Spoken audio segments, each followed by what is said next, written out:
Сәлем достар, менің арнама қош келдіңіздер. Бүгін мынандай керемет дәмді белеші пісірамыз. Егер де бұл рецептпен пісірсеңіздер, өкінбейсіздер. Мына ыдысқа 1,5 шай қасық дрожжи саламын. Мынандай 1 қасық және жарты қасық, 1,5 қасық. Оған 1 шай қасық қант саламын.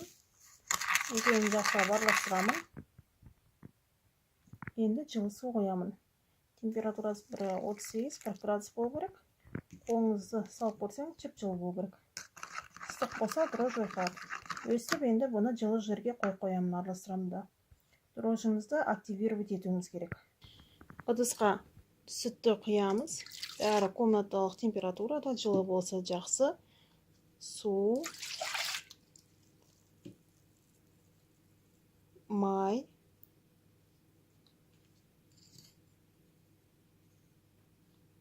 тұз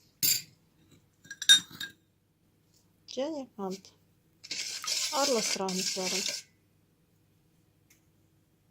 Ұнды елегіштен өткізіп саламыз. 450 грамм қазір ше. Енді араластырамыз. Бір текті масса жасаймыз.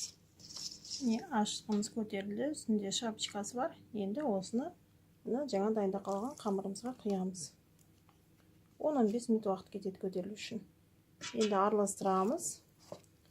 Одан кейін қалған ұнды саламыз.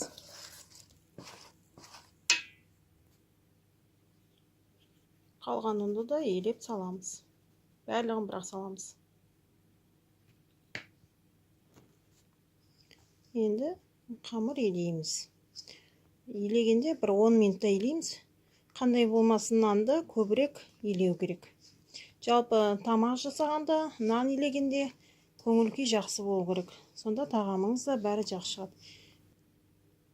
Мынандай сұйық нан көрсеңіздер, ойбай деп шошып кетпеңіздер. 10 минуттай елеңіздер. Нанды тегешімнен стол үстіне түсірдім. 1 грамм әлі ұн қосқан жоқпын.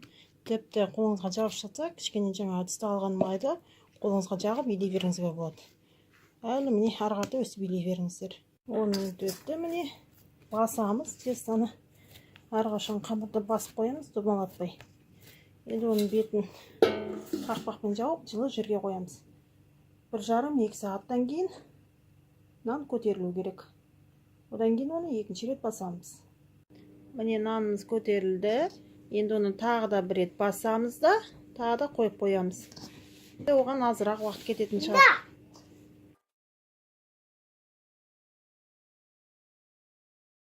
Самсақты ұсақтап тураймыз. Самсағымыз турадық, фаршты салдық.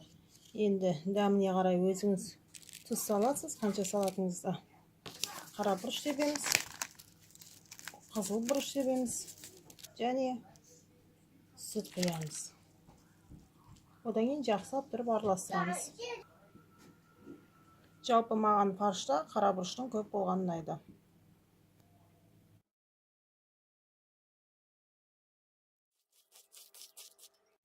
Фарш дайын. Нан көтерілді. Енді оны қазір тақтайға түсіремін.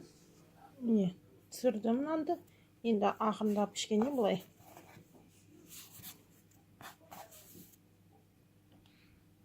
Батоннан сияқты болды. Енді оны 2 бөлікке бөлемін. 2-ге бөлгеннен кейін жартысымен жұмыс жасаймын. Бір жартысын мына мискаға салып қоямын.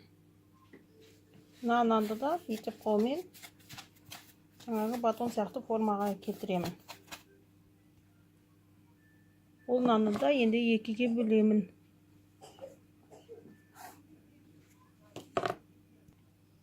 Тағы да мынандай формаға келтірдім. Оны енді 4-ге бөлемін. Сонда барлық жоға мына наннан бізде барлығы 16 белаш шығатын болады.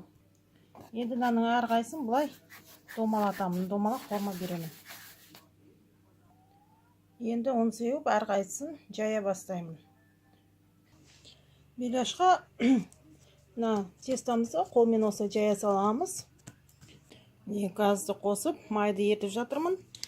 Яғни жалғыз өсімдік майында пісіруге болады, немесе мынандай кулинарный жыр, тоң, май. Соны қосып екеуін пісіруға да болады. Мен екеуін араластырып пісірамын. Май пока қызы берсін. Беляшты көп майда пісірамыз. Жарты литрдан 1 литрға дейін. Енді ыдысыңызға байланысты болады. Беляшыңыздың іші біркелкі тегіс болсын десеңіз, оқтаумен жайып алуға болады. Қамыры біркелкі бірдей болады.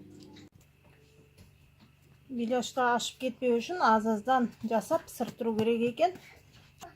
Беляш саламыз. Бір үлкен қасық с горкой.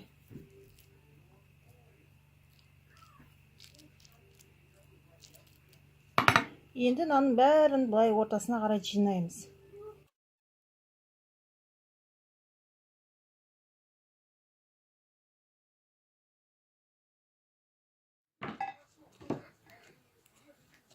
Жинап қалғаннан кейін оны былай қолмен басамыз. Сонымен беляшымыз дайын пісіруға. Енді қазір пісірамыз. Май қызыған сияқты, енді оған беляшымызды саламыз. Орташа отта пісірамыз. Егер де беляштың іші піспай жатса, оны духовкаға қоюға болады жарты сағатқа. 180 градус жететін шығар. Өзіңіз байқайсыз.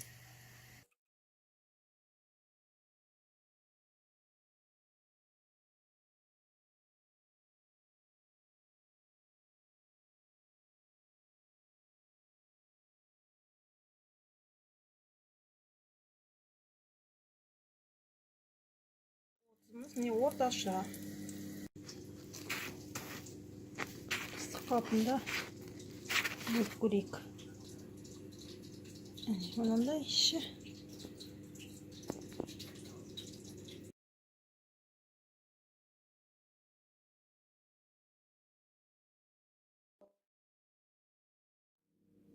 Осындай күшті беляшылар шықты. Қарағандарыңызға рахмет. Егер видео ұнаса, лайк басып, каналыма жазылыңыздар.